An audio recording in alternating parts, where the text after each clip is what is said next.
Latest update అండి. So యూకేలో ఉండే వాళ్ళందరికీ 10 ఇయర్స్ ఐఎల్ఆర్ గురించి ఒక 2-3 డేస్ నుంచి షబానా మహమూద్ రీసెంట్గా ఒక 4-5 డేస్ బ్యాక్ అనుకుంటా పార్లమెంట్లో మాట్లాడారు కదా. అప్పటి నుంచి విపరీతంగా ఈ న్యూస్ వైరల్ అయిపోయింది. ఏంటంటే ఇంకా కంపల్సరీ గవర్నమెంట్ 10 ఇయర్స్ చేస్తుంది అనేసి.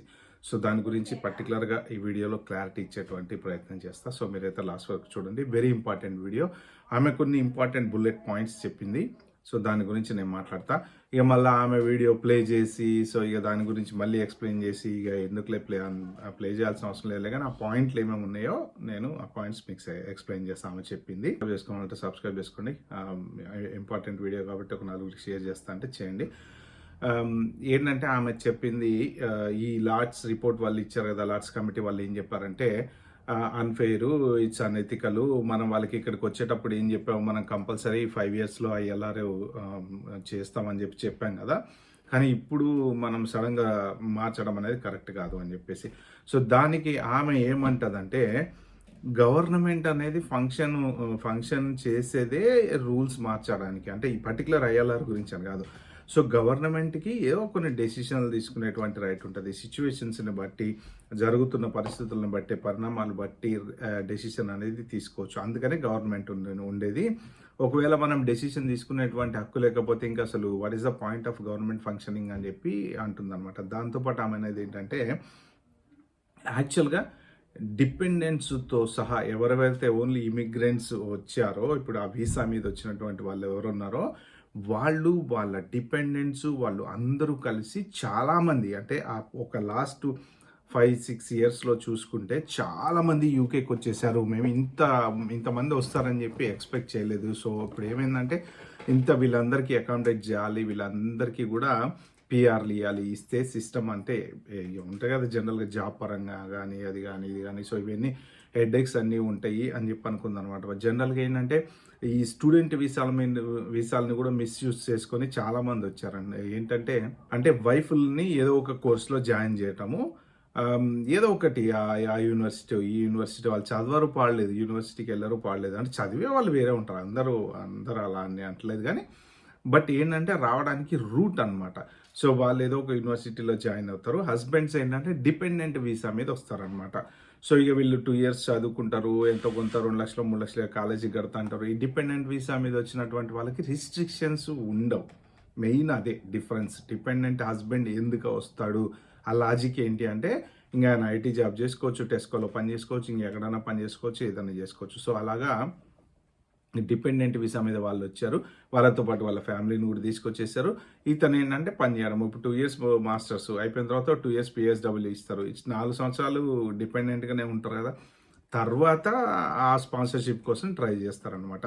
సో అప్పుడు ఏదో ఒక స్టిల్ సేమ్ ఇదే ప్రాసెస్, ఏదో ఒక రెస్టారెంట్లోనో ఎక్కడో వీసా వేయించుకోవడం. సో ఇక్కడ హస్బెండ్లు డిపెండెంట్గా వాళ్ళు జాబులు చేసుకోవడం. అలాగా డిపెండెన్స్ కూడా చాలామంది వచ్చి మిస్యూజ్ చేస్తున్నారు సిస్టమ్ని. ఏం చేశారంటే 2024 నుంచి అనుకుంటా, 23 నుంచో సంథింగ్ డిపెండెన్స్ని తీసేశారు. ఇంకా స్టూడెంట్స్ లాస్ట్ ఇయర్ అనుకుంటా మోస్ట్ ప్రాబ్లీ, ఈ స్టూడెంట్స్ ఇక్కడికి రావాలంటే డిపెండెన్స్ తేడానికి లేదు, వాళ్ళు రావాలి, చదువుకోవాలి, చదువు అయిపోయిన తర్వాత అలా రూట్ ఏదైనా ఉంటే అది ఫాలో అవ్వాలి.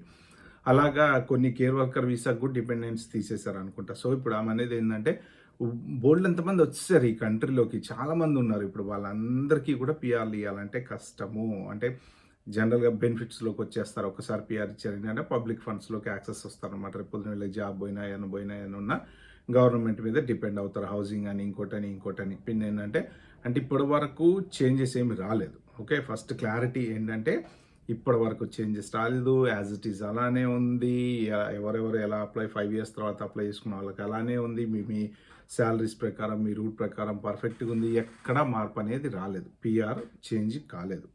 సో మీరు ప్రిపేర్ అయ్యి ఉండండి. ఎవరైనా సరే ఐఎల్ఆర్ కోసం ఎదురు చూస్తున్నటువంటి వాళ్ళు ఎవరైనా ఉంటే మీరు ప్రిపేర్ అయ్యి ఉండండి. మాత్రం ఇప్పుడు ఈ వస్తున్నటువంటి హింట్ ఏంటంటే, ఆమె చెప్పటము హై శాలరీస్ ఎవరెవరైతే ఉన్నాయో వాళ్ళని మేము ఈ హై బ్రాకెట్లో ఉన్న వాళ్ళకి కొంచెం ఇంపార్టెన్స్ అనేది ఇస్తాము, డాక్టర్స్కి ఇంపార్టెన్స్ అనేది ఇస్తాము, స్కూల్ టీచర్స్కి ఇంపార్టెన్స్ అనేది ఇస్తాము, సర్టెన్ ప్రొఫెషన్స్కి, హెల్త్ కేర్ ఇండస్ట్రీలో ఉన్న వాళ్ళకి ఇంపార్టెన్స్ అనేది ఇస్తాము అని అంటున్నారు అనమాట. అంటే so most probably above 50K 60K salary ఉన్న వాళ్ళందరికీ 5 ఇయర్స్ ఐఎల్ఆర్ ఇవ్వచ్చు. ఫస్ట్లో చెప్పారండి వాళ్ళు ఏంటంటే అబోవ్ 120K ఉంటే 3 ఇయర్స్లో పిఆర్ ఇస్తారట. అబోవ్ 50 హై శాలరీ అన్నారు. 50 అని ఫిక్స్ చేయలేదు. రఫ్లీ 50 అని అందరూ అజ్యూమ్ చేస్తున్నారు అంతే. ఉంటేనేమో 5 ఇయర్స్లో ఇస్తారట. లేదు అంటే ఇంకా 10 ఇయర్స్ వెయిట్ చేయాల్సిందేట. సో ఇప్పుడు ఈ 10 ఇయర్స్ వెయిట్ చేయాల్సిందే అంటే ఆబ్వియస్లీ ఏ కంపెనీలో అయితే ఎవరైతే పని చేస్తున్నారో వాళ్ళు ఇంకా నెక్స్ట్ 5 ఇయర్స్ మళ్ళీ వీసా ఎక్స్టెండ్ చేసుకొని అదే ట్యాక్స్లు అవి కట్టుకుంటా, ఎన్హెచ్ఎస్లు అవి కట్టుకుంటా వెయిట్ చేయాలన్నమాట. ఇక్కడ ప్రాబ్లం ఎక్కడ వస్తుంది అంటే పిల్లలు ఉన్నటువంటి వాళ్ళు చాలామంది ఉన్నారు. పిల్లలు స్కూల్లో చదువుకునేటువంటి ఫ్యామిలీలు స్పాన్సర్షిప్ వీసా మీద ఉండి వైఫుల్ జాబ్ చేసుకుంటా బోల్డ్ అంతమంది ఉన్నారనమాట. ఇప్పుడు వాళ్ళకి 50,000 కన్నా తక్కువ జీతం ఉన్న వాళ్ళు కూడా చాలామంది ఉన్నారు. ఏంటి అంటే కంపెనీస్ కొన్ని ఎలా చెప్తున్నాయంటే మీకు వీసా చేయాలి, మేము వీసా ఖర్చులు పెట్టుకోవాలి, స్పాన్సర్షిప్ ఇవ్వాలి, ఇవన్నీ చేయాలి అంటే నువ్వు తక్కువ శాలరీకి పని చేస్తా అంటే మేము చేస్తామంటున్నారు. అక్కడ వాళ్ళకి స్పాన్సర్షిప్ దొరుకుతుంది. కానీ ప్రాబ్లం ఏమవుతుంది, శాలరీ తక్కువ అవుతుంది. ఇప్పుడు రేపు పొద్దున కనుక వీళ్ళు ఏ 50,000 కన్నా ఎక్కువనో 60,000 కన్నా ఎక్కువనో ఉన్న వాళ్ళకి 5 ఏళ్లలో ఇస్తాము, మిగిలిన వాళ్ళకి ఇవ్వము అన్నారనుకోండి, పాపం ఇన్ని రోజుల నుంచి వీళ్ళు వెయిట్ చేసిన వాళ్ళందరికీ పిఆర్లు రాకుండా పోతాయి. ఎందుకంటే 40,000 45,000 శాలరీ ఉన్న వాళ్ళు చాలామంది ఉన్నారు. ఎందుకంటే 45 to 50K అనేది కొంచెం రీజనబుల్లీ గుడ్ శాలరీ యూకేలో. ఇప్పుడున్న ప్రజెంట్ సిచ్యువేషన్లో అసలు శాలరీస్ వాళ్ళు ఎట్లయిపోయినాయంటే మొత్తం 10 ఏళ్ల క్రితం ఉన్న శాలరీస్ ఇప్పుడు ఇస్తున్నారు ఐటీ కంపెనీస్. అంత ఘోరంగా తయారైపోయినాయి శాలరీస్ విషయంలో. సో ఇప్పుడు ఎక్స్పీరియన్స్ ఉన్న వాళ్ళు కూడా లో శాలరీకి అంటే వాళ్ళు ఎప్పుడో 10 ఏళ్ల క్రితం పనిచేసినటువంటి శాలరీకి ఇప్పుడు పనిచేస్తున్నారు అనమాట. అయితే ఏంటంటే వీళ్ళ ఓన్ గవర్నమెంట్లోనే ఒక 100 మంది ఎంపీలు అగైనెస్ట్గా ఉన్నారు. చాలామంది అగైనెస్ట్గా ఉన్నారు. లార్డ్స్ కమిటీ వాళ్ళు అగైనెస్ట్గా ఉన్నారు, వీళ్ళ ఓన్ ఎంపీలు అగైనెస్ట్గా ఉన్నారా. మళ్ళీ ఇందులో రాజకీయాలు అనేవి కూడా ఉంటాయి, మీరు అవి కూడా చూసుకోవాలి. ఏంటి అంటే నీతిగా నిజాయితీగా మనం చేసేది తప్పు అనేవాళ్ళు కొంతమంది ఉంటారు. రాజకీయాలు స్వార్థాల కోసం అగైనెస్ట్గా ఉండేవాళ్ళు కొంతమంది ఉంటారు. ఎందుకు అంటే ఇండియన్స్ ఎక్కువ ఉన్నటువంటి ఏరియాలో లేకపోతే ఫారినర్స్ ఎక్కువ ఉన్నటువంటి ఏరియాలలో ఉండేటువంటి ఎంపీలు ఏంటంటే మళ్ళీ రేపు పొద్దున వాళ్ళ ఎలక్షన్కి పోతే వీళ్ళు ఓట్లు వేస్తారో వేయరో అని వాళ్ళ కాన్స్టిట్యున్సీలో ఉన్నటువంటి వాళ్ళకి ఫేవర్గా మాట్లాడడానికి వాళ్ళు బెనిఫిట్లు తీసుకుంటుంటారు. సో ఇలాగా రాజకీయం అనేది చెప్పలేము. ఒక్కొక్కసారి ఇప్పుడు నైజల్ ఫరాజ్ చూడండి, రిజైన్ చేస్తా అన్నాడు, రిజైన్ చేశాడు, మళ్ళీ నిలబడతా అన్నాడు ఎలక్షన్లో. ఒక చిన్న ఎలక్షన్ ఫండ్ గురించి జరిగిన డిస్కషన్కి ఇప్పుడు ఆయనకి ఎదురు ఎవరు నిలబడట్లేదు. ఎందుకు అంటే నిలబడితే ఓడిపోతే పరుగు పోద్ది. ఇప్పుడు వేరే పార్టీ లేబర్ పార్టీ ఉన్న ఇంకో పార్టీ వీళ్ళిద్దరూ కన్జర్వేటివ్స్ వీళ్ళిద్దరు నిలబడట్లా, మేము నిలబడం అంటున్నాడు. ఈయన మళ్ళీ నేను పోటీ చేస్తా, నేను నిరూపించుకుంటా, నేనేంటో నిరూపిస్తా అంటున్నాడు అనమాట. ఇప్పుడు ఆయన హైయెస్ట్ మెజారిటీతో గెలిచి వీళ్ళిద్దరు కనుక ఓడిపోతే బై ఎలక్షన్లో అప్పుడు ప్రూవ్ అవుతుంది. ఏమవుతుంది, వాళ్ళు ఈ పార్టీలకి విలువ లేదని చెప్పి ప్రూవ్ అవుతుంది. అందుకని చెప్పి వీళ్ళు ఏమంటున్నారు, లేదు మేము ఎలక్షన్లో నిలవడం అని వీళ్ళు భయపడుతున్నారు అనమాట. సో అలా ఉంది సిచ్యువేషన్. రాజకీయం అంటే అలా ఉంటుంది. సో ఇప్పుడు నిజంగా ఇప్పుడు వేరే పార్టీ వాళ్ళు గెలిచి అతను ఓడిపోయాడు అనుకోండి, అప్పుడు ఆయన సిద్ధాంతాలకి వాల్యూ ఉండదన్నమాట. కాకపోతే ఆయన అంత కాన్ఫిడెంట్గా నేను మళ్ళీ గెలుస్తా అని రిజైన్ చేశాడు అంటే చూడండి అంటే ఎంత కాన్ఫిడెంట్గా ఉన్నాడో. ఇప్పుడు అంత వ్యతిరేకం నడుస్తుంది ఇమిగ్రేషన్కి.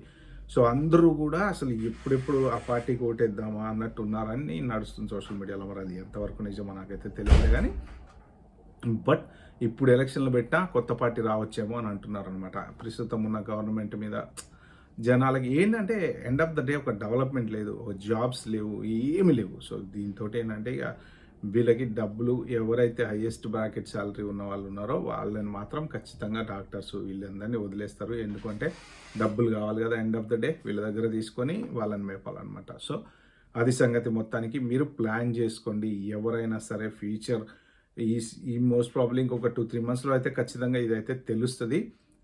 ప్లాన్ బి అనేది ఆప్షన్ కింద పెట్టుకోండి. అంటే మీకు రెట్రోస్పెక్టివ్లో అయితే ఖచ్చితంగా చేస్తానని అయితే చెప్తున్నాము. కానీ ఆ రెట్రోస్పెక్టివ్లో ఏ శాలరీ ఉన్న వాళ్ళు ఎఫెక్ట్ అవుతారు, ఏ శాలరీ లేని వాళ్ళు ఎఫెక్ట్ కారు అనేది తెలుస్తుంది తొందరలో. బట్ ఒక ప్లాన్ బి ఆప్షన్ అనేది సేఫ్ సైడ్ ఆలోచించుకోవటం బెటర్ అనమాట. ఓకే ఫ్రెండ్స్, ఇది పర్టికులర్ వీడియోలో నేను చెప్తాను అనుకుంది. వీడియో మీకు నచ్చినట్టు ప్లీజ్ అండి like share subscribe my channel. Thank you, బాబాయ్, హ్యావ్ ఎ గుడ్ డే.